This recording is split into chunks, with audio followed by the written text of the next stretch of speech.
Harapan saya, jemputan menjadi dikenal di seluruh Indonesia.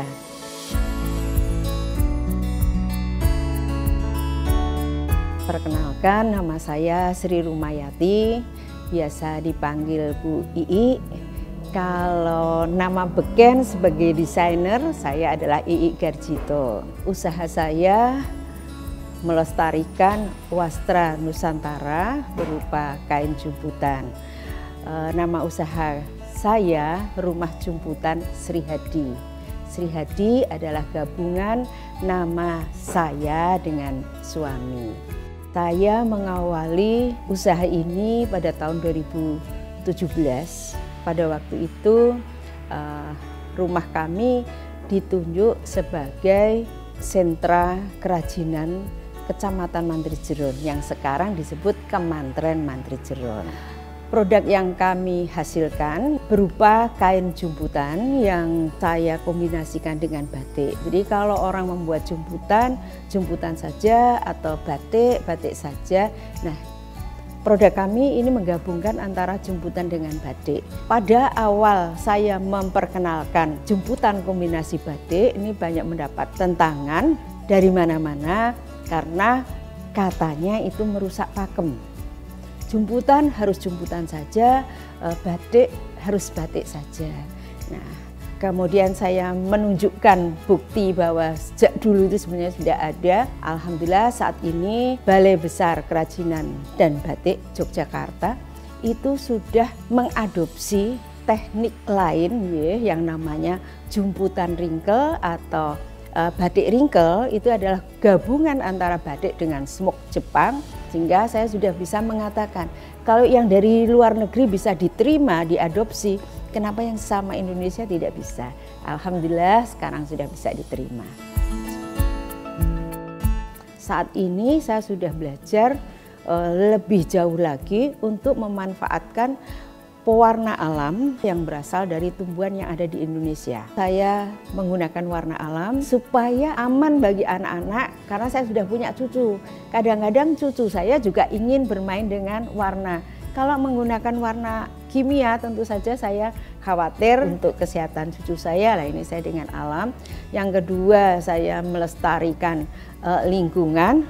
Yang ketiga, ini saya juga mengikuti himbauan dari pemerintah, yaitu mengurangi impor sehingga kita bisa menghemat devisa impor dengan menggunakan bahan-bahan pewarna asli Indonesia. Kami Rumah Jemputan Sri Hadi itu menggunakan bahan apa saja. Yang penting bukan sintetis, karena kalau sintetis warna tidak bisa masuk. Jadi saya menggunakan cotton, kemudian sutra ada, Bamberg, rayon, Paris, bahkan denim atau jeans ini juga sudah saya coba. Ya, mungkin bagi orang muda perlu sekali-sekali bermain-main dengan bermacam-macam kain termasuk denim. Siapa tahu ini bisa jadi outer yang menarik bagi orang-orang muda, bisa untuk naik sepeda motor. Kami mengawali dengan memotong kain sesuai dengan kebutuhan. Ya. Kemudian baru dilakukan pembuatan pola. Ya.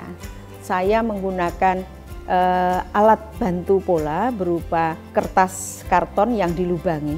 Jadi nanti kain cukup ditaruh di bawah, kemudian di atasnya ada karton. Kita menggunakan spidol kecil, kita titikkan pada lubang-lubang yang ada.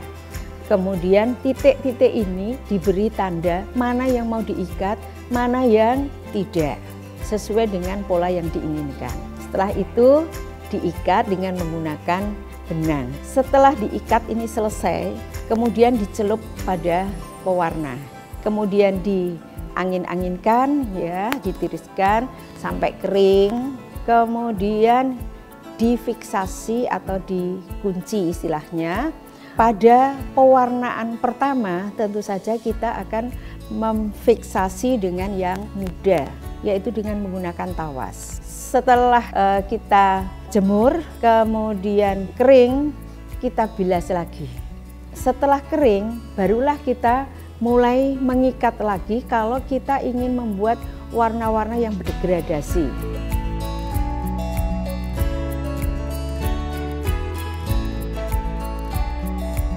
Saat ini ya, saya mempunyai beberapa outlet. Saya ikut kurasi di ZIA.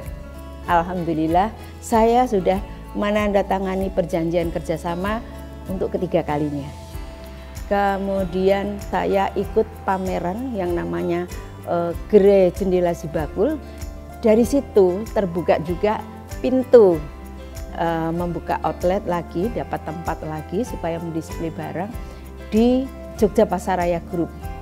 Nah, produk saya didisplay di toko Suryadinata, satu toko batik eksklusif karena memang di sana yang dijual kelas-kelas eksklusif. Nah, ini merupakan suatu kebanggaan bagi saya bahwa ternyata jemputan produk Sri Hadi ini bisa masuk di toko batik eksklusif. Harapan saya ini sejak awal sebelumnya, saya ingin seperti batik, jemputan menjadi dikenal di seluruh Indonesia. Harapan saya lagi tentu saja mendunia. Bagaimana jemputan ini bisa ikut menjadi salah satu warisan budaya non benda ya, yang diakui juga oleh UNESCO.